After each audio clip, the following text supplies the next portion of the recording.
Well, good morning, Maeve. We're here in the Arctic covering NATO's cold response military exercise, which is part of the Arctic Century military exercise, which was agreed amongst allies back in January to deal with the political chaos that ensued at NATO when Donald Trump said he wanted to take over Greenland. We're stationed at a Norwegian coastal corvette, which is the fastest military vessel in the world. And all around us, we have military personnel who are taking part in this exercise. There's around 25,000 soldiers from the United States, from all across NATO alliance.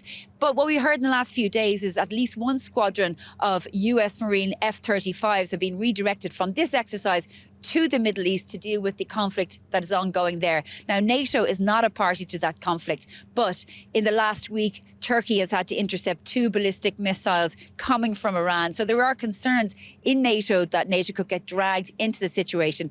In response, NATO has delivered Patriot defense systems to the southern part of Turkey and also has heightened its defense posture, saying that they will defend the whole of the territory. But I caught up with a commander from the Norwegian Air Force and I asked him about NATO's readiness and capabilities, both in the theatre of the Arctic and in the Middle East. Well, we need to be prepared for war. So every day we are making sure that we are taking the right decisions. So this base will be prepared for war. And one thing is, if the war comes, we will fight it.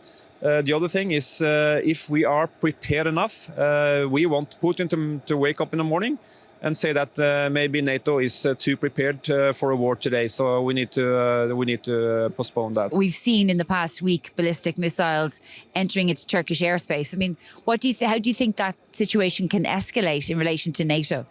Well, I don't think I want to go into details about the world situation, but I can say that if Article 5 is in effect, then Norway is also in war, even though the attack is somewhere else.